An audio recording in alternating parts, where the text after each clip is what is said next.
আসসালামু আলাইকুম সুপ্রিয় দর্শক। প্রধান উপদেষ্টা ডক্টর মোহাম্মদ ইউনূস এই মুহূর্তে মালয়েশিয়া সফরে আছেন। তিনি প্রবাসীদের এক সংবর্ধনায় বলেছেন, নির্বাচিত প্রতিনিধিদের কাছে ক্ষমতা হস্তান্তরে প্রস্তুত ডক্টর ইউনূস।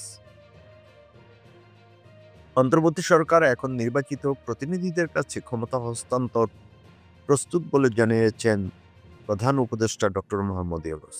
তিনি বলেছেন, আমরা এখন নির্বাচিত প্রতিনিধিদের কাছে ক্ষমতা হস্তান্তরে প্রস্তুত।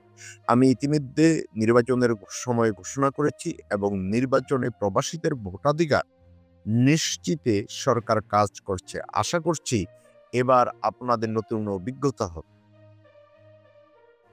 আপনারা সবাই ভোটার হবেন, ভোট দিবেন।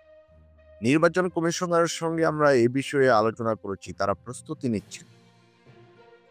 আজ মঙ্গলবার মালয়েশিয়ার কুয়ালালামপুরে প্রবাসী বাংলাদেশিদের এক মতবিনিময় সভায় এসব কথা বলেন তিনি। এ সময় দেশের অর্থনীতিতে গুরুত্বপূর্ণ অবদান রাখায় মালয়েশিয়ায় প্রবাসী বাংলাদেশিদের কৃতজ্ঞতা জানিয়েছেন প্রধান উপদেষ্টা।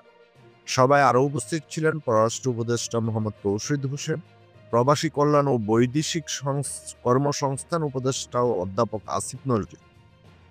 ডক্টর মোহাম্মদ ইউনূস বলেন, আমরা দায়িত্ব গ্রহণের পর থেকে চেষ্টা করেছি প্রবাসীদের সঙ্গে আলোচনা করতে, তাদের কথাগুলো শুনতে। আপনাদের অনেক অভিযোগ রয়েছে যা ন্যায্য।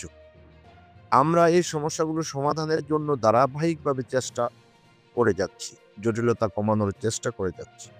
তিনি আরও বলেন, আপনারা অর্থনীতিতে মস্ত বড় অবদান রাখছেন, আপনাদের এই অবদানের স্বীকৃতি আমাদের দিতে হবে। আগামী নির্বাচনে প্রবাসীদের ভোটাধিকার আমাদের নিশ্চিত করতে হবে।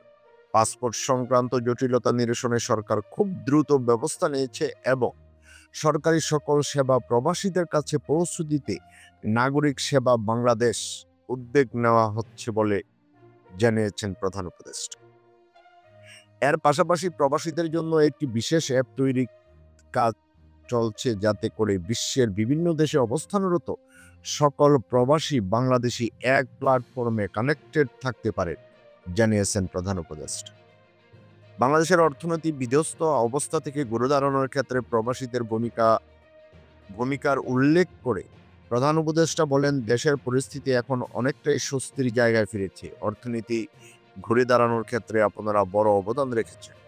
সবাই মালয়েশিয়া প্রবাসী বাংলাদেশিদের কয়েকটি সমস্যা নিয়ে আলোচনা হয়েছে। এর মধ্যে দূতাবাসে জনবল বাড়ানো, বাংলাদেশি শিক্ষার্থীদের গ্র্যাজুয়েট প্লাস ভিসা যারা অনিয়মিত হয়ে গেছেন তাদের নিয়মিতকরণ করা, বাণিজ্য শিল্প ক্ষেত্রে সহযোগিতার বিষয়ে মালয়েশিয়ার কর্তৃপক্ষের সঙ্গে আলোচনা হয়েছে বলে প্রবাসী কল্যাণ উপদেষ্টা অধ্যাপক আসিফ নজরুল জানান।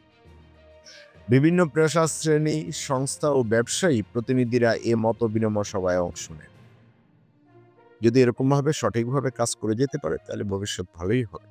আর বিশেষ করে এই প্রবাসীদের উপরেই তাদের সুযোগ সুবিধা এবং প্রবাসে পাঠানো, তাদের কাজকর্ম এগুলির উপর বিশেষভাবে নজর দেওয়া উচিত, বিশেষভাবে, যার কোনো বিকল্প নেই।